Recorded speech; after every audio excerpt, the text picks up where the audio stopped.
It's Thursday, January 18th. I'm Scott. And I'm Rin. And this is Geeknights. Tonight we discuss snow. Let's do this. Well, as I was reminded last night, because I actually forgot, as I have forgotten in the past, tonight's actually my birthday. Congratulations. Yeah. An arbitrary time has passed. I have survived for another year in an arbitrary time scale that involves planets. Yes, our the sphere upon which we live has traveled its entire orbit a round number of times. For like a nanosecond, the smallest unit, if there is a smallest unit of time, that was true. See, now it is past. Well, the thing is, I don't remember. Well, obviously I don't remember, but I don't know when I was born during the day, so it could be any time. I think I was born like 2 in the morning. I don't really remember. See, I think that too, but I might just be totally making that up. Yeah. I don't know. But yeah. You could still be 24 possibly. But at least this year, I didn't totally forget. It was like it came up what day it was. Then I was like, yeah, my birthday's in an hour. Huh.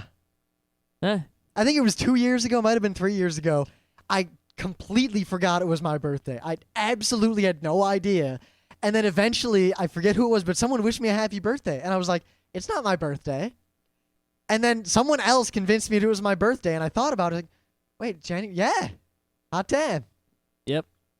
Yeah, we just don't really pay attention to birthdays around here. We used to. Remember at RIT? Other people really paid attention to them for us. Yeah. It was like we were getting pushed into it by others. See, we have two general traditions around birthdays that pretty much died as we left RIT just because we're not around each other every waking moment of every single day. Birthday punches. Yeah, but that wasn't all. That was mostly just Kate coming and punching us, regardless of whether or not it was our birthday. Yeah. But no, we had one tradition among a small number of us. I think it was Pete who started it, where on your birthday, you had to buy a steak dinner for everyone else. Yeah, I don't think that was a tradition. I think that was people did it because, I remember on my birthday, I took everyone to the Outback because it was my birthday. My mom decided to pay for everyone to go to the Outback, so I took as many people as I could. It wasn't like Oh, yeah, it wasn't the whole crew. It was pretty much just a few of us who did that, and we did it semi-regularly, if we remembered birthdays, for about 2.5 years. I guess that's about right. It was almost a tradition, and then we moved away. Mm-hmm. That, and we always tended to get cakes, which ended in the Archangel Dark Angel debacle that I won't get into. Oh, God. I still, to this day, do not know how I remember happened. that now. That's a good one. I can't believe I forgot it. I was thinking about it the other day, in fact, because I was talking on the phone when Emily reminded me it was my birthday, so I started telling... Yeah, ear. I started telling birthday stories, which, of course, the ultimate birthday story is the story of the year. On the cake. I totally forgot about that, but now it all came back to me in like a rush. How that ear appeared on that cake, man will never know. No. There's no way to track down the person who put it there and ask them why they did that. It's a great mystery of the universe. Maybe we'll actually tell the story someday. Maybe we will. I don't know if it's as good as the blow dryer story. I haven't heard the blow dryer story because I haven't listened to Penn in God knows how long. Yeah, but there is more important news, aside from it being my birthday and me being exactly, give or take, up to 12 or so hours, a quarter century old. Yeah. Third of my life is gone. Maybe a quarter if technology stays up and I'm as healthy as I think I am. But it snowed today for the first time. Ever? Yeah. How did we have a word for it?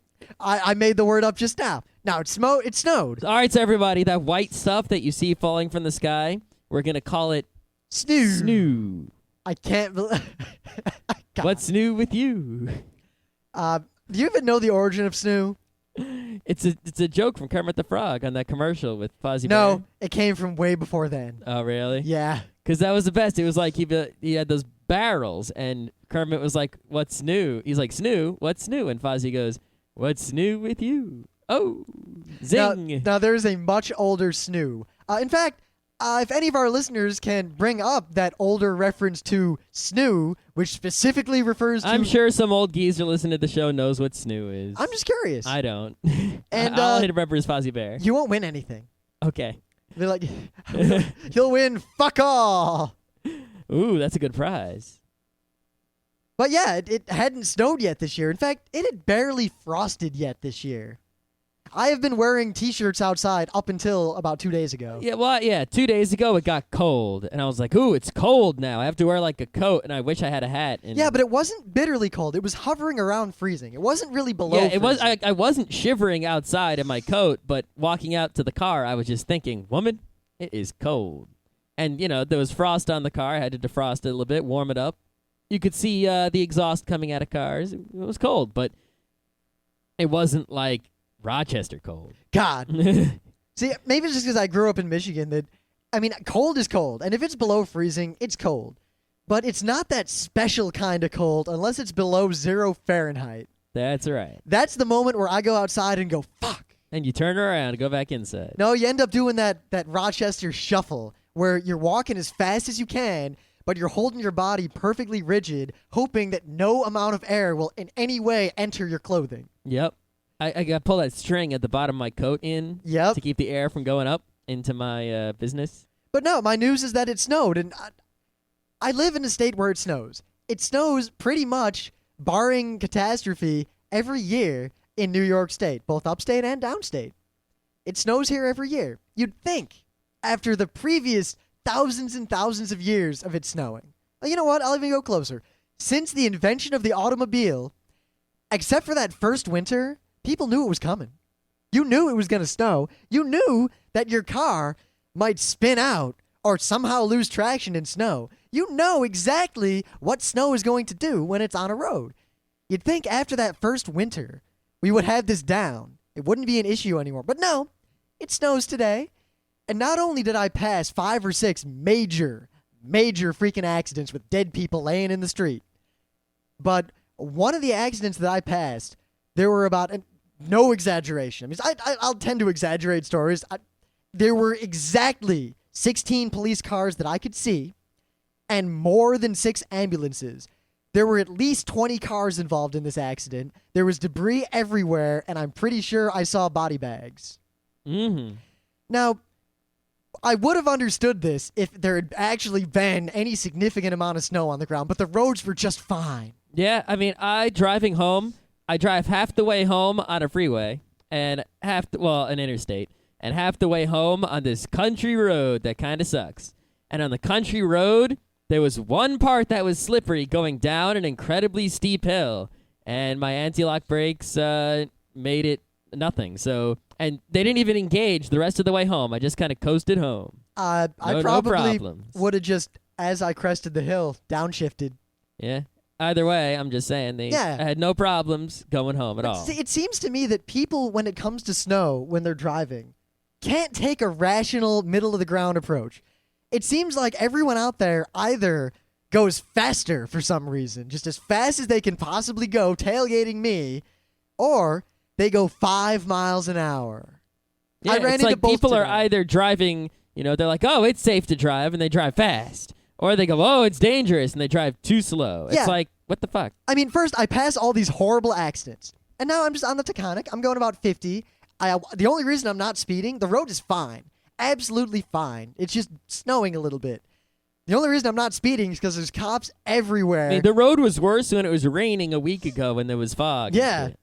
So eventually traffic slows down in the traffic wave pattern. So I get in the right lane because everyone ahead of me seems to be getting in the right lane. And everyone seems to be slowing down a lot. So I figure, all right, there's trouble ahead. I'm just going to, do the smart thing. So 5 minutes later, I just kind of zoned out listening to movies you should see. I'm catching up on the archives. I actually finally listened to the episode where we reviewed Attack the Gas Station on their show. Oh, really? I listened to the ones where we were on their show a long time ago. It's the episodes where we're not on the show that I got to say, that was a long time ago. We didn't do a very good review. No, we did not at all. We just kind of gushed. Yeah, that's about it. We really did the same thing for our City of God review also. If they ever ask us to do it again, let's give them a real review. We'll have to prepare. That sucks. No, I think we just have to avoid saying things like, this is without a doubt the greatest achievement in the history of cinema. Which we said more than once about Attack the Gas Station. Well, we didn't lie, at least. Yeah, but anyway, so after about 5 minutes of this, I hit pause and I think, all right, I've been going 30 miles an hour for 5 minutes in a line of cars in the right lane. The left lane is empty. I'm going to go for it. So I pull into the left lane. And I accelerate back. That's a big risk. What if the left lane is closed ahead? Now you're going to look like an ass. Yeah. So I drive a lot. I've driven this road a lot. I drive hundreds and hundreds and hundreds and hundreds of miles every single week. So I think I've made a calculated risk here. And I start going. I accelerate to 50. I accelerate to 60. I accelerate to 70. I pass hundreds of cars. Eventually, I get to the front, and there's no traffic anywhere. These people are just so paranoid about this 0 inches of snow and this light dusting that is slowly falling from the sky and quickly melting on the salt that they're driving 30 in the right lane of the Taconic during rush hour. Don't they usually drive 90 in left lane? Yeah, I actually got home faster because of the snow, because everyone got the hell out of my way and went 30 miles an hour. Awesome. I don't know. I couldn't fathom it. I just kind of drove. Maybe there was an accident, but you just waited so long while listening to movies you should see that when you got up there, the accident was cleared out and you got there just at the perfect timing. No, because like the last police car was pulling away as you got there. But the thing is, I drove for a long time, and no one was in the right or the left lane anywhere in that entire time, including all the way behind me, and no one thought to follow me. My guess is that a lot of the people who were in the left lane assumed that there was an accident up ahead. And what I think it was, because there's a bunch of somewhat sharp corners around there. Mm-hmm. While there was no snow on the ground and traction was just fine. In fact, I tested my traction by braking carefully around corners to see if I would start to lose control, and I didn't. Mm-hmm. It was fine. But because of the wind, it looked like there was a slick surface. It looked like there was a lot of snow on the ground, but it wasn't. It was just kind of swirling in the corners. I think people were just afraid of having an accident, especially after having passed 3 fatal accidents just before that. Yeah, I think it was a combination. Of course, the best part is there was one accident blocking my area of traffic. Not from the accident. The accident was in the southbound lanes. But the car, which had crashed all by itself due to stupidity, had crashed into the guardrail.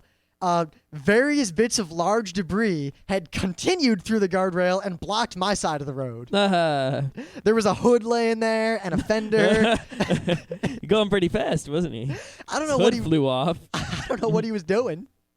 I didn't even see an accident on the way home, but like as soon as I got on the interstate, there was a short, like about a half mile of slow traffic in both lanes. Yeah. And an ambulance got on the highway, like it merged right into where I was like sitting.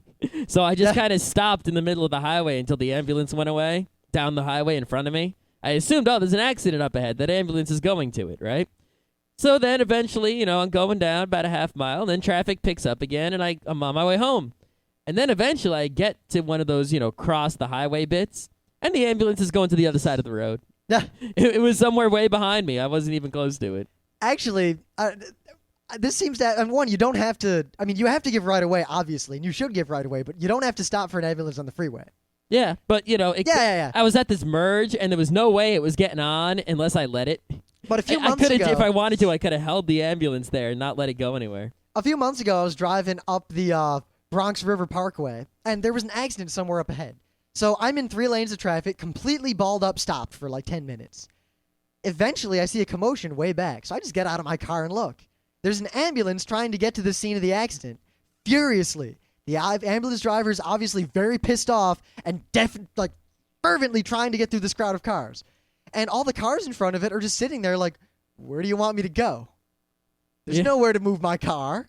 Yeah. There is no way we can let you through. What were you thinking? Whoever you're coming to save is already dead.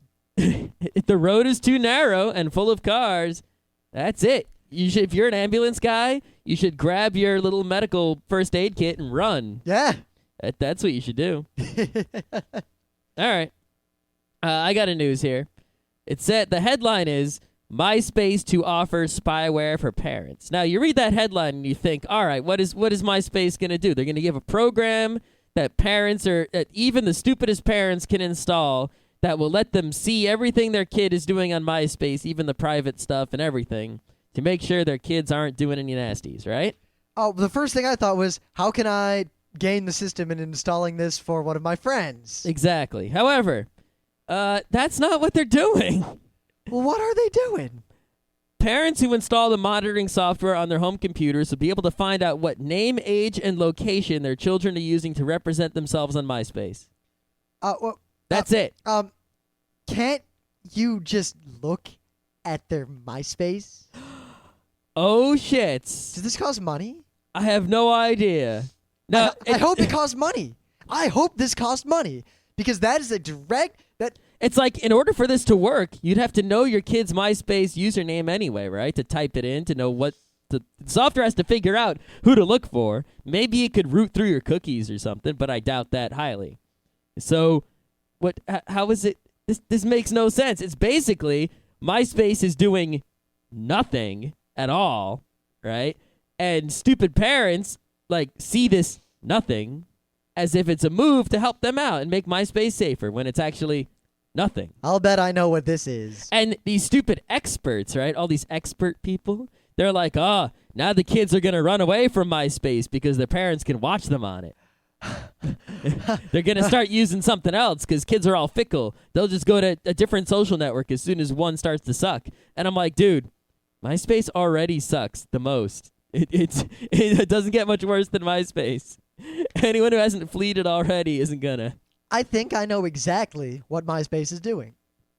By doing this, they can now say that we have implemented measures to protect children from predators. It is now the parents' responsibility to make use of this tool that we have provided. You have no excuse. You can't sue us. Na na na na na na na na na na na. Well, goodbye. Well, kind of what it says here is a group of 33 state attorneys led by Connecticut's attorney, Blumenthal. That guy's not so great. I know him. Who are the other 33? Other state attorneys general. Yeah, I know. Which states? Does it say? No. Because I want to know so we can tell people not to ever vote for them again. Yeah, they're thinking about taking legal action against MySpace if it doesn't raise the age limit to join the site to 16 from the current 14. But the law says 14. Yeah. So, yeah, not to use such low language, but this is a phrase that I think applies perfectly and should be the response of MySpace. Eat a dick. Eat a dick. Yeah. It also says, that MySpace they want MySpace to verify members' ages against public databases. What? I'm like, wait. I don't think anything needs to be said about that. The answer is lawyers do not understand technology, and MySpace has done a double whammy. You see, these lawyers who don't understand technology causing MySpace some trouble because they don't understand technology. So MySpace So what does MySpace do? They go, hey, wait, these guys are giving us trouble because they don't understand technology. Let's take advantage of the fact that they don't understand technology, and let's do nothing. And because they don't understand the technology, they'll think we did something, and they'll leave us alone. It's the brilliant. It's brilliant. It's, hey, look, these dumbasses are causing us trouble because they're dumbasses. Well, since they're dumbasses, it's not easy. It's not too hard to fool them into going the fuck away. And that looks like what's going to happen to me. I think so. So, yeah, anyone who saw this headline and didn't actually read the story, MySpace is doing nothing. See, now... They're not giving your parents spyware to check your emails or anything. This is actually one of the main reasons why I'm more and more seriously considering going to law school. I'd probably be one of, I don't know, 10 lawyers in the world who knows something about technology. I don't know. I mean, I have a BS. I have a bachelor's of science in information technology. I'm an expert. I've worked in the industry. If I was also a lawyer, I think I could do some good. I think I could actually change something. Maybe. We'll see. We'll see. Also, I do find it interesting that Geeknights has a lot of strange or somewhat counterintuitive target demographics. I mean, we're popular among Australians. Yep. Much more so than you'd think. We have a not insignificant number. Well, I think podcasting in general is pretty big in Australia, more so than you would think. I don't know why, though. I'll bet it has to do with... I don't know enough about Australia. I'll bet some of it might have to do with access to other media. Perhaps. Because, Australia always gets dicked when it comes to video games and DVDs. That's true. They do get stuff but they do have Wii's there, and they got Wii games. Yeah, they don't get dicked as much as Europe does, but they get I think dicked in their other proximity ways. to Japan helps them a little bit, but I don't think they have the greatest selection of German board games in Australia. Yeah. I don't know. Just a guess. They might, but I'm just guessing that they don't. Yeah. Geeknights is also very popular among atheists, which... Yeah. And Geeknights apparently is more popular than you might randomly assume among lawyers. A not insignificant number of the people active in our forums are lawyers. Which must mean that at least one person not active in our forums is also a lawyer. Yeah, so if you're a lawyer and you're listening to this... At least it's a safe assumption. Join the forums, and there's other lawyers there. Gasp. Loying. Well, the mayor mays, so the lawyer laws. Uh-huh. That's right.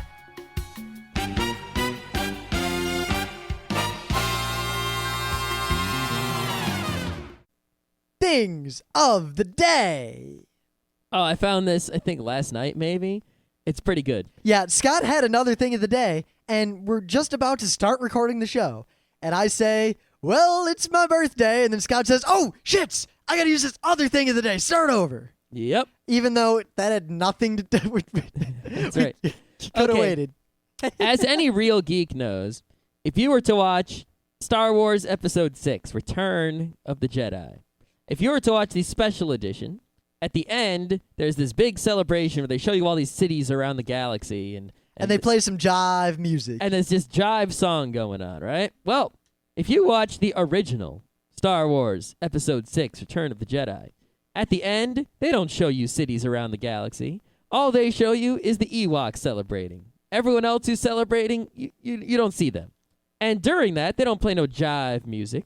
They play the Ewok song, Yub Nub. Da da da da da da da da da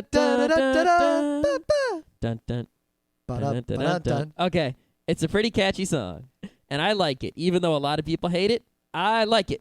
Yep, So the only fuck reason you. I didn't play that song just now is that I don't want to get sued by George Lucas. Yeah. So, that is the song. Now, how could I turn that song into a thing of the day? I mean, it's just a song in a movie. You know, it's hard to turn. Well, maybe if someone made a music video to that song. Ooh, that would be pretty good. But maybe if someone took the new Star Wars and put that music over it. That wouldn't be so good. That would just... Maybe if someone else performed that song, a cover, if you will.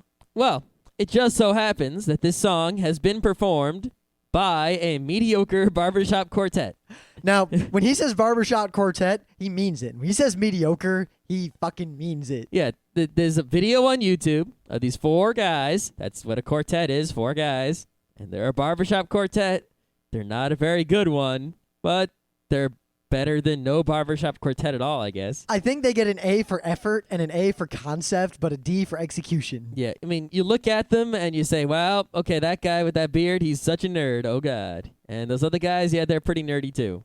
And they sing Yub Nub, the Ewok celebration song, and they have some subtitles so you can see what they mean. You know, what the Ewok words mean, you know, because what the fuck does Yub Nub mean? I don't know. The thing is, I don't know how they came up with these subtitles. They must have gotten it from some Star Wars fan site because Ewok is not a language that you can speak. You can speak Klingon because nerds have figured out the whole language, but... Did George Lucas put out some official lyrics? I don't know, but you cannot speak Ewok. And a lot of times, I think they say, like, one word, and then they say another word, and both of those words translate to mean celebration. So, I don't know what fucks up with that. Well, obviously, they're different inflected tenses of the verb. It could be. It could be just a bad subtitle. It could be just a Hong Kong subtitling. We need to go get the legitimate Region 1 DVD. Because we can speak Hut just fine. You know, beach of a Wookiee Chewbacca. Yeah. And I can speak Boba Fett real well, too. Yeah. Yeah. Or even Jawa. I'm fluent in Boba Fett. Okay. But yeah, you cannot speak Ewok. That is not a fully fleshed out language. So, my thing of the day is very much related to the topic at hand and to my news. You see, all 3 of my things are in fact the same thing. Snow. Oh my God, is there a word for that when all 3 things match? Well, you see, a trifecta? The word used on FARC is trifecta, which apparently is a term from horse racing when a very specific thing happens. Yep. But on FARC, a trifecta is when 3 stories that are far too related to be normally statistically probable. Like, say there are 2 stories of fat people exploding. Yep. Then people start posting in the end of the second one. Man, if there's a trifecta of this, I'm buying a lottery ticket.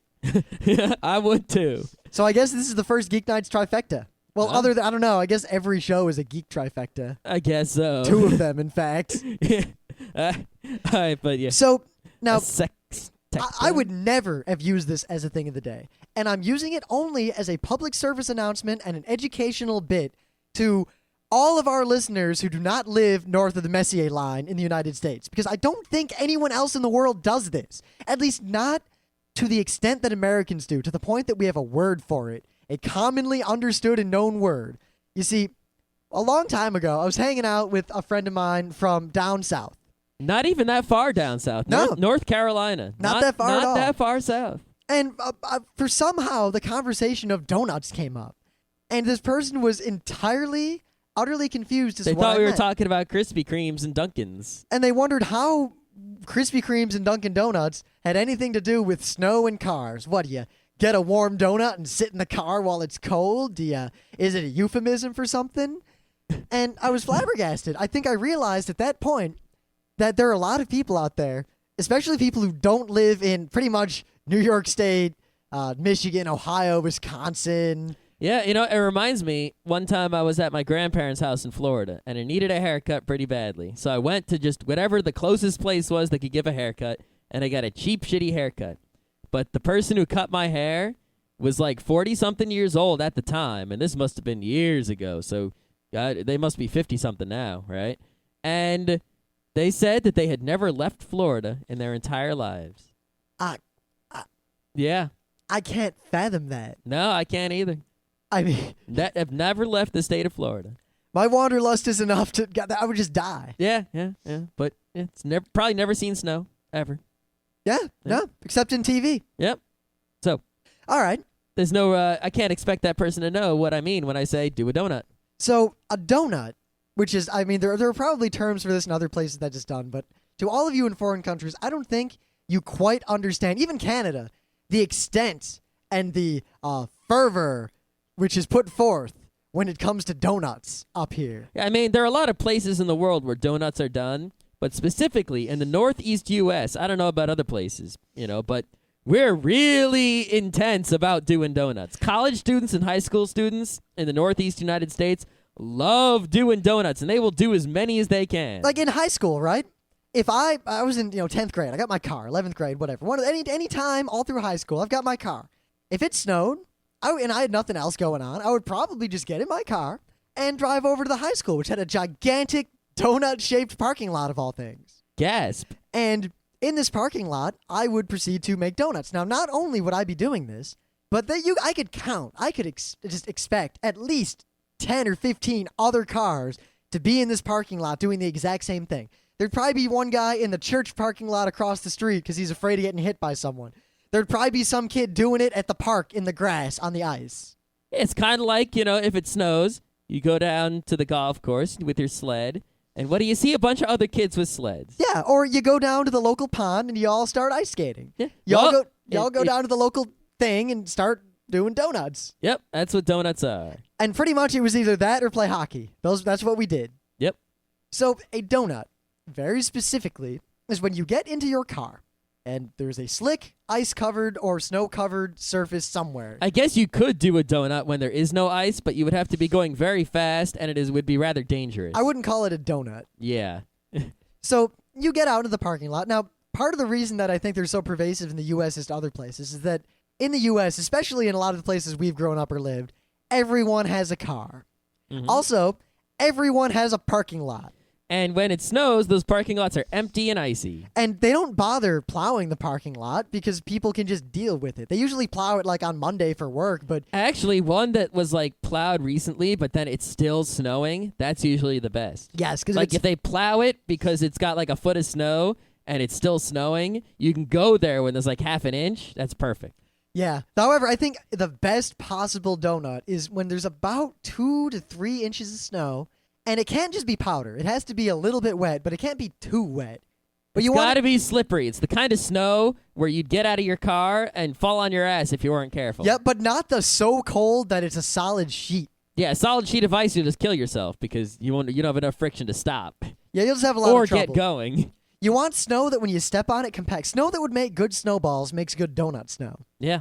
So then what you do is you get into a large open area, which are very common in the United States and the Northeast, in your car, and you proceed to start driving until you reach whatever speed you are comfortable with performing this maneuver. Now, at this point, it depends on your exact car, your level of ambition and adventure, and your skill. And if your car is front or rear wheel drive. Yes, all sorts of And factors. front or rear or mid engine. But considering that most Americans have a two-wheel drive, front-wheel drive, automatic car, Mm-hmm. in one of those cars... With a front engine. Yes, for the front engine. I mean, you could have a rear engine front wheel drive. I don't think anyone's ever made anything like that. I think there does exist, but I don't know. Maybe anyway. someone made one to say they made one. Maybe. That seems like a bad idea all around. It is, but that's not the point. And what you do is you're going at a good clip. So say 30, 35, 40 miles an hour. Mm-hmm.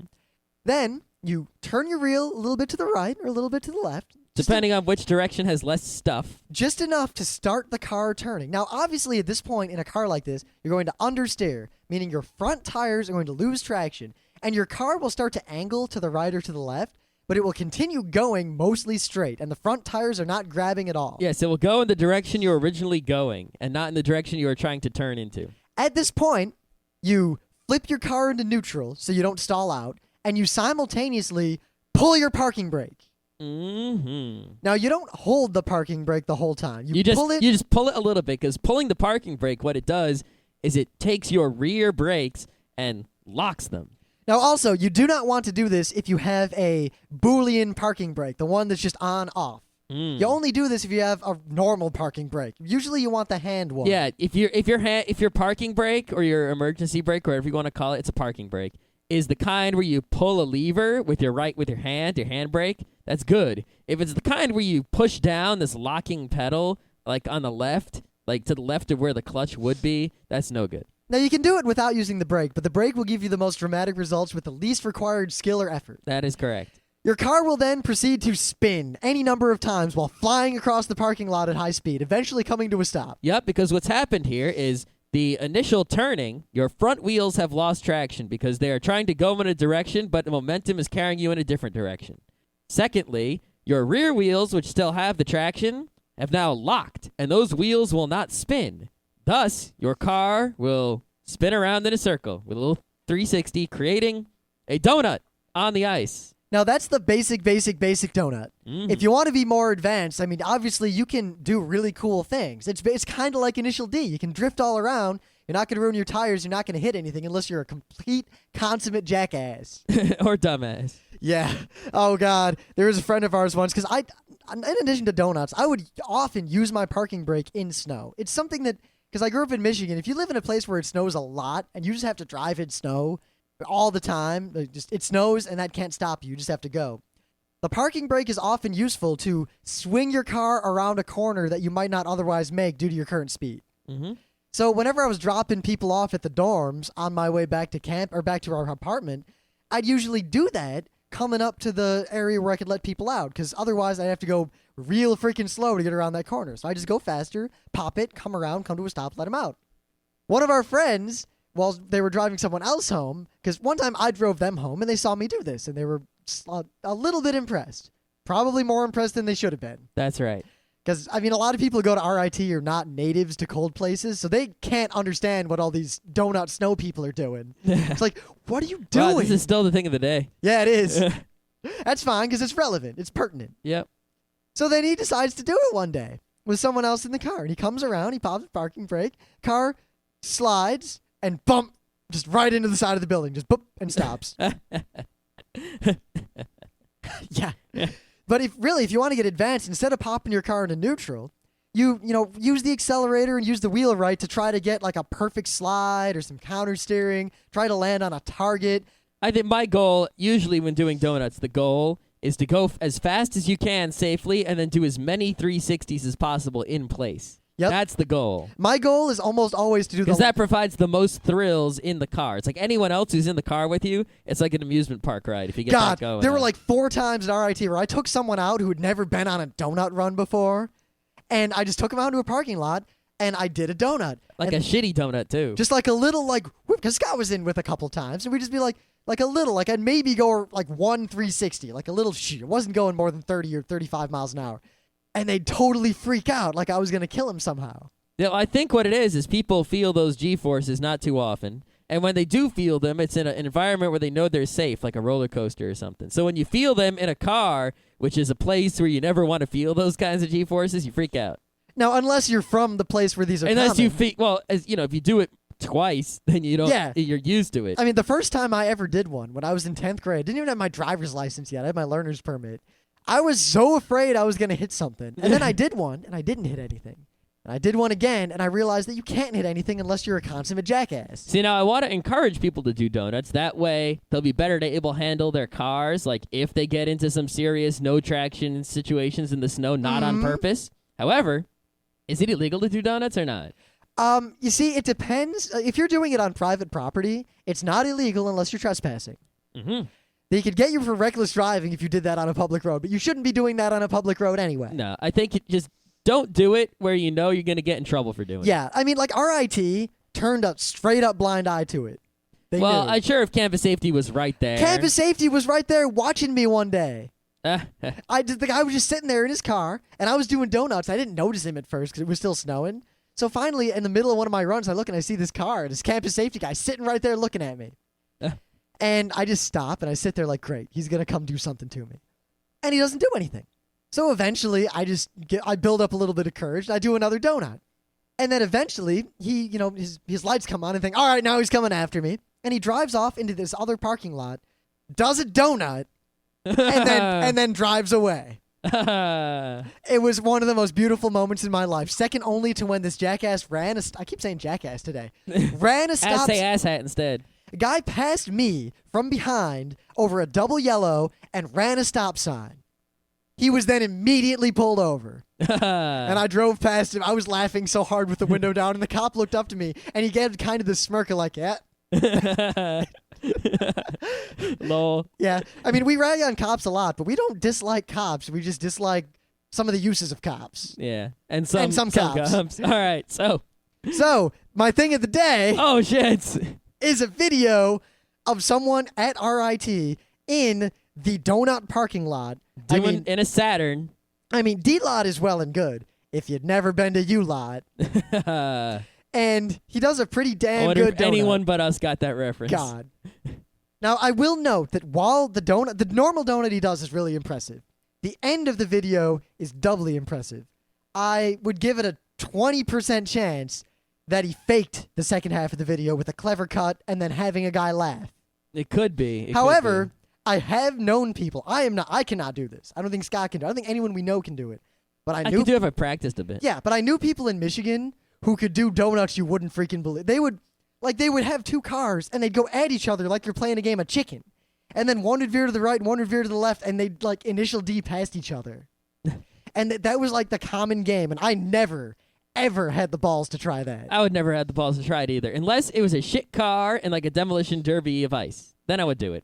Yeah, and yeah, I guess in that case. Yeah, if it was like a demolition derby car with like the roll bar and a helmet and everything, I'd be up for it.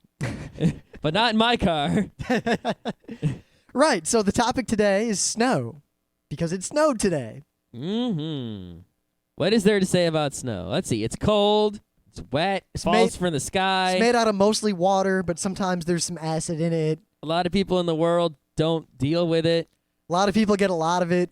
Sometimes it's good and sometimes it sucks. And it's pretty much like all weather. It's like you want it and sometimes you don't, and you got to deal with it when it comes. Yeah, and I think every part of the world, people just growing up at very different snow experiences. I mean, we both grew up in somewhat similar climates. Yeah, I mean, where I live, it's got summer, spring, winter, and fall. I mean, it's just like the climate is here right now. Yeah, and contrary to popular belief, while it's really cold in the winter and it snows a lot in Michigan, it's really hot in the summer too. Yeah.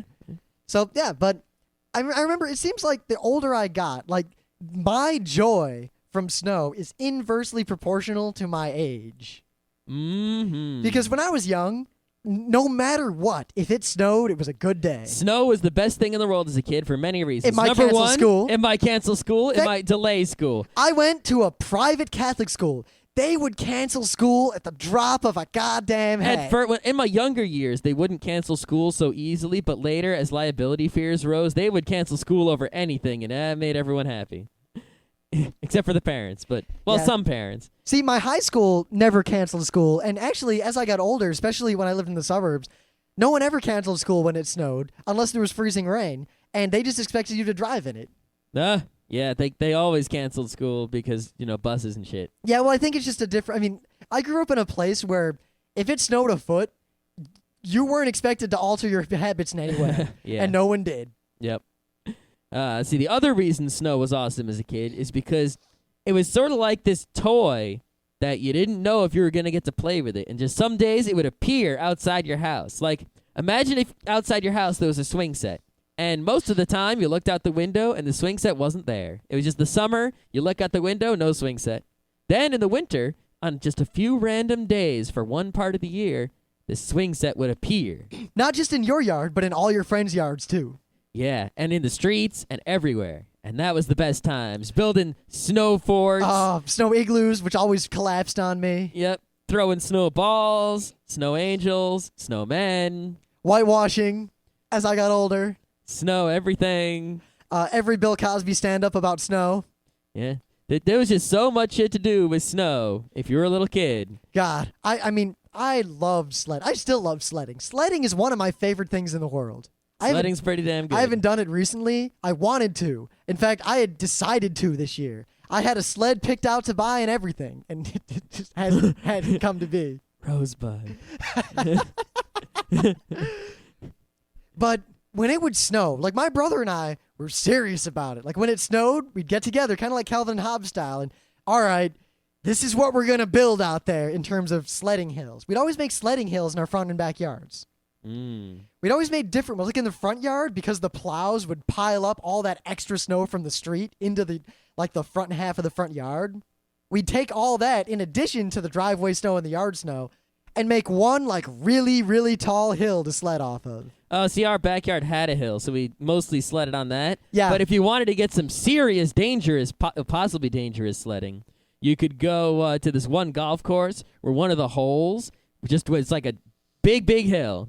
And you would just go right down this hill on your sled. The thing is, if you went too fast and you didn't slow down or stop properly, there was a little hill. There was like a bump at the end, sort of like a slip and slide. Ooh. Now, wait. The thing was that you were going straight for the road. And I don't know if this is true, but I heard a story once that someone went down that hill full speed, hit the bump, went out into the road, and got hit. I don't know if that's true. But I guess it would be pretty difficult if you've seen the area. Like, they would have to be going really fast. But if someone did have a really fast sled and they were big enough and they got a running start, it could be possible. If you had one of those cigarette-style bullet sleds. Yeah, it could be possible, but just a story that they make about that hill to scare you from going to the fun hill. It's kind of like going over the bar. Exactly. Even though a kid did go over the bar at my school and did break his neck. Wow. But he didn't go over the bar all the way so much as he went so high up that he just kind of fell right down hot onto his neck. Oh, shit. Yeah. Yeah, it sucks. Then he got beat up after he came back to school. He was fine, just other than a broken neck, but he had to wear this huge, horrible brace. And some kids beat him up. What the hell? Yeah. Anyway, see, that's worse than sliding into the street and getting hit by a car. I grew up in Michigan. There weren't hills anywhere. Ah, true. We didn't see anything. Ever.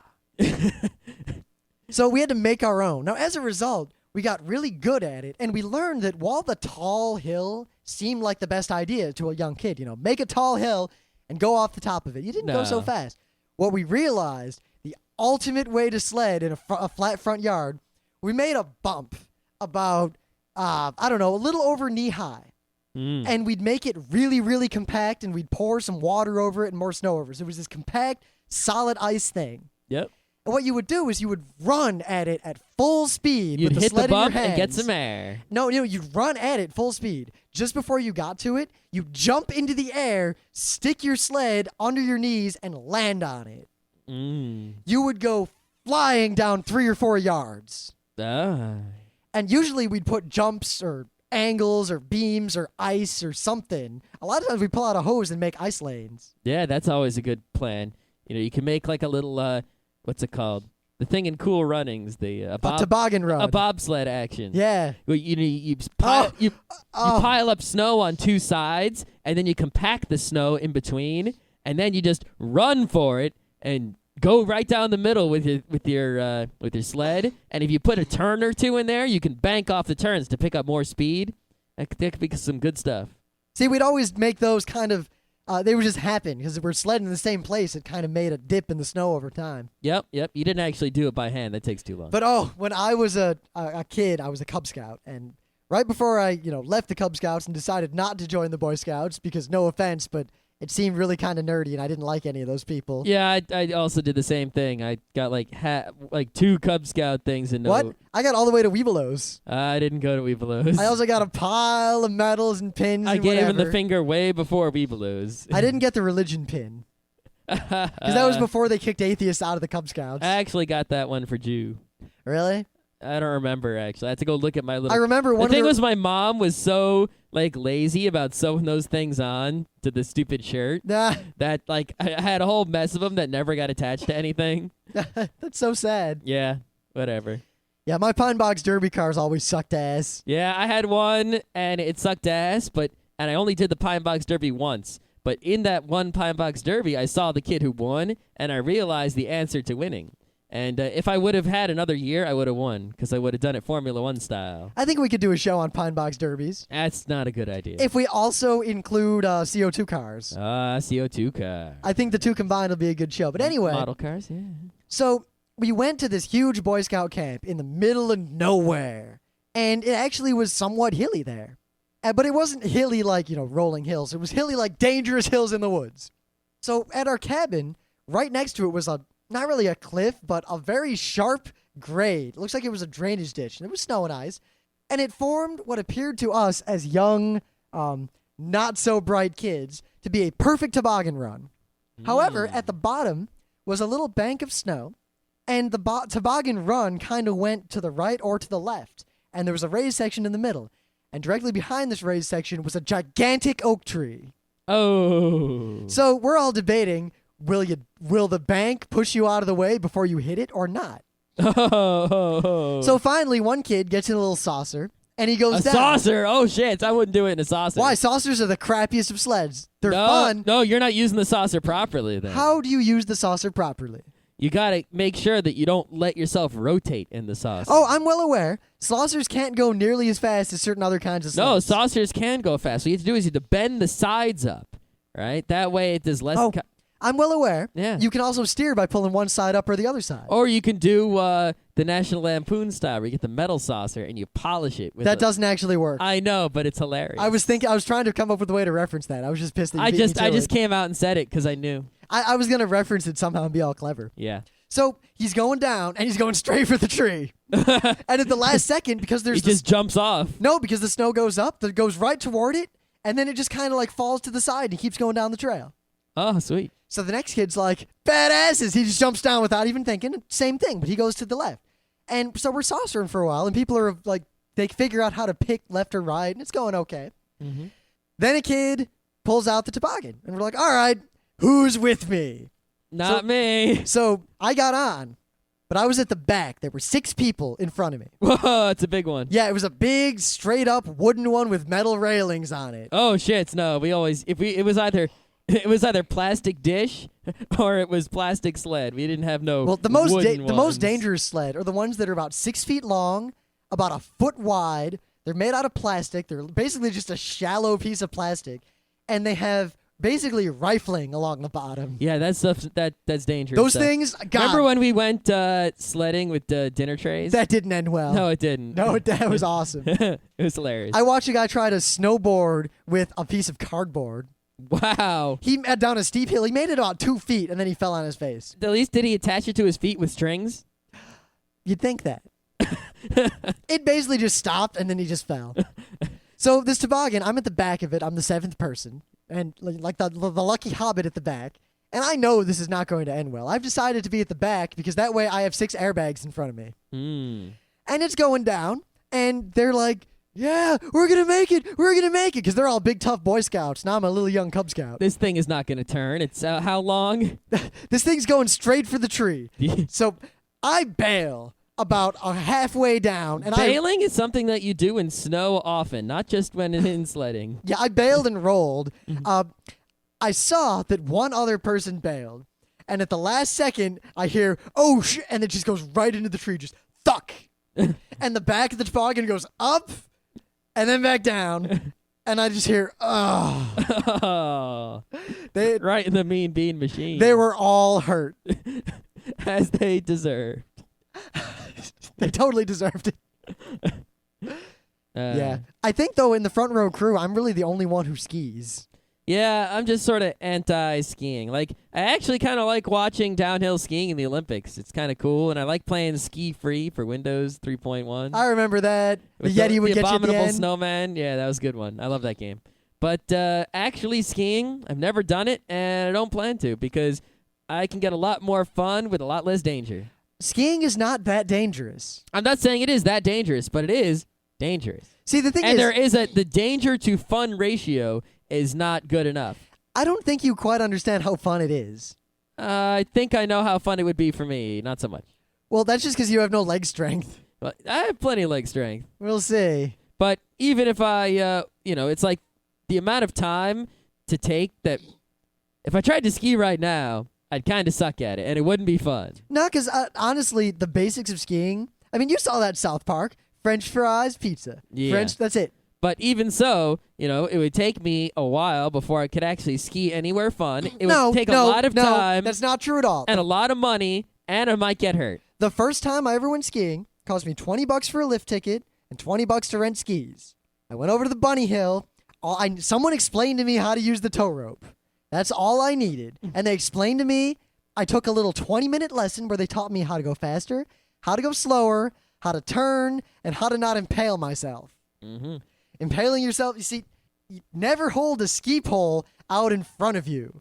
Because if it, anywhere in front of your body, because if it catches, you have basically just planted a spear against the charge. And you know that does triple damage. Oh, man, I never even thought about that one. Neither did I. And the ski instructor was like, don't do this, don't do this, don't do this, don't do this, don't cross your skis, blah, blah, blah. Crossing your skis totally sucks. See, this thing, there's too many things. You know what? I can go to a roller coaster. It's faster, it's more fun, it's cheaper. And I can ride it a bunch of times. It's not I don't need cheaper. to learn anything. I don't need to sit on some lift. It's not I don't need cheap to wait in line. to buy a ticket to get on the dope-ass Disney Yeah, it train. is. It's much cheaper, and it's much less Meanwhile, at Roller Coaster Land, press A! Actually, I'm kind of considering the two of us should go. Maybe we'll get anyone in on it. Should just fly out to Ohio, go to Cedar Point, get all of our roller coastering out of our system, and be done with it forever. Maybe that's a good idea. Then we'll have to go to the Schlitterbahn and get all the water parking out. Yep, because The thing is, I kind of want to go to the water park more. Well, I do. Actually, I do too, because I haven't been to a water park nearly so recently as I've ridden a roller coaster. And I like water parks a lot more than I like roller coasters. Yeah, well, that's because you won't go on half the good roller coasters. I just don't like the upside downy. Yeah, I don't know why. I think the upside downy's great as long as it's done well, as long as it's all the special kinds of loops and not just a circle. Not a fan. Yeah, but I like roller coasters, but I like skiing more. Mm-hmm. The problem is I skied in school, and I went to RIT, and I didn't have any money anymore, and no one I knew skied. So I basically just gave up skiing. And this year, now that I've settled somewhere generally, I have money, I thought, I'm going to ski. I'm going to go buy a bunch of equipment.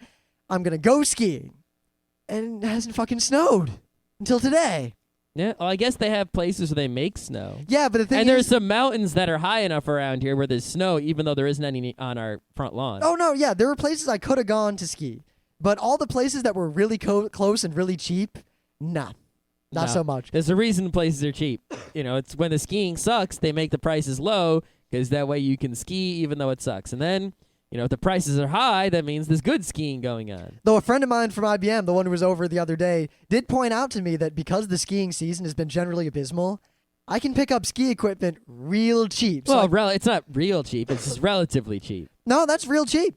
Well, I mean, it's relatively cheap for ski equipment. On an absolute scale, ski equipment's still expensive. Yeah, but I could outfit myself with everything I would need and high quality relative to my skill for about $500. Yeah, that's about right. That's not bad at all. Well, it's still $500 is a lot of money. So you could get a PS3, the low end one. Couldn't get a real PS3 You or could get an Xbox 360 in a game. If you could buy good ski equipment and go skiing for the less price than the cost of an iPhone. All right. Yeah, but now that I'm older, I love snow still because I want to go skiing and have snowball fights and everything. But most of the time, all snow means is my commute is going to take longer because people don't know how to drive. Yeah, once you get out of high school and the snow, it generally just sucks because, well, you've made enough snowmen in your life. Sleds are too small for your body most of the time, even though not always. Oh, the other thing is... Skiing takes time and is expensive. You can only do it on the weekend. When I went sledding again at RIT, I realized something important. When I was a little kid and I sledded, my body was resilient. I would just bounce off of things. Now, a lot of the things that I did as a kid would kill me, including many of these stunts I tried to pull when sledding. Yep. When you're a kid, you could just fall down in the snow, jump around. It was okay because you just bounced around. As an adult, you fall down once, you're done. Yeah. Oh, my hip. Oh, my ribs. Oh. Oy. Yeah, I'm 25 now. I'm a quarter of a century old. That's the end. It's very much the end. So, as an adult, it's like, oh, great, it snowed. Now I have to clean off my car. Great, now I can't go anywhere. I have to wait for my car to warm up. I will never complain about cleaning my car off again. Oh, I have to shovel the walkway. We don't have to shovel the walkway. We pay people to do that. I know, but you still have to do it indirectly. Yeah, see, the thing is... It would be worse if we did have to shovel like most people do. I always used to like shoveling snow. And if we didn't have a service already, I would just shovel the snow because I like doing it. It's good exercise. I like being outside like that. And usually if I'm out there anyway in snow pants shoveling... I've got no excuse not to build a snowman or something since I'm already snowy. Yeah, the thing is, with shoveling snow, it's a lot like mowing the lawn. It's like before I mowed the lawn, I really wanted to mow the lawn. I thought mowing the lawn would be so fun. And then once you mow the lawn once, it's fun to use the lawnmower. But after that, there's no fun in it anymore. It's like, oh, great, this sucks. I walk around for an hour pushing this thing. With a tractor, it's a little more fun. But Nah. See, I actually, even right up until I left, I always liked mowing the lawn. The only reason I wouldn't want to mow the lawn is that to mow the back lawn, I'd first have to pick up the dog crap.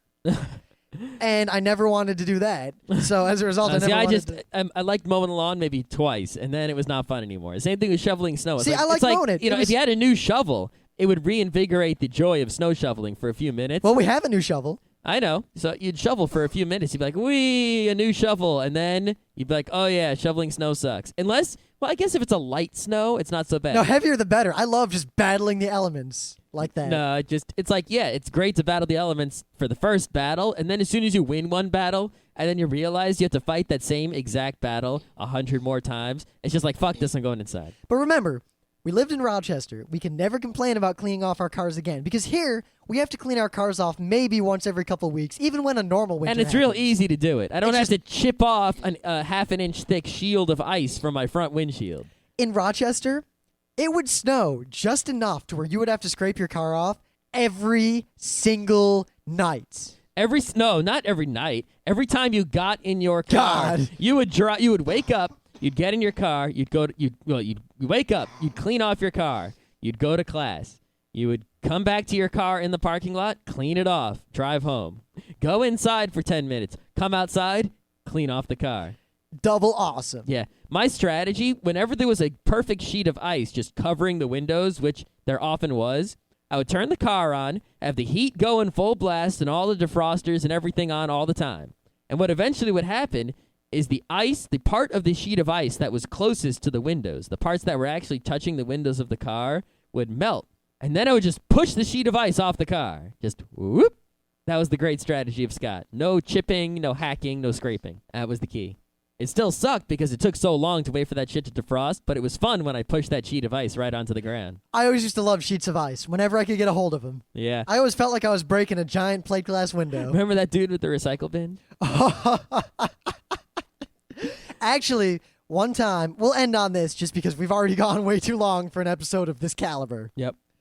My mom had to wash her Jeep to get the sand or the salt off of it and the sand off of it so it wouldn't cause problems. And it was in the winter, but you can still, car washes are open in Michigan in the winter. So we go to the self-serve car wash, and there is a sheet of ice about 3 to 4 inches thick covering both walls. Wow. So we wash the car, and then we pull the car out. I go back in, and I start doing something that's rather non-intelligent. I start poking at this wall. That's not a good idea. That sheet of ice is going to fall down on you. So I realized this right away, so I back away from it. I take the power washer. I put some quarters in because I figured this is going to be worth it. Uh-oh. I set it to the strongest setting. This is something that's got to be on YouTube. Why didn't you have a camera with you? Because I was in high school. Dumbass. You wanted me to go find my... You should have had the foresight to know that 10 years later YouTube would be around. Yeah, back then, the idea of a video on the internet was crazy. Yep. So I set it to the wide spray. So I've got... Well, I guess Real Player might have been out. So I've got this basically hot sword of water, and I proceed to cut the bottom of this ice sheet. And eventually I hear creak, creak, creak, creak, creak, creak, and then the thing just goes it starts to fall, like the whole thing in one sheet, and then the top breaks off, and it makes a tremendous mess. Awesome. And then we drove away. That pile was there for another 3 or 4 weeks. Sweet. You should have done the other wall. I'd already lost interest. Oh, that's too awesome.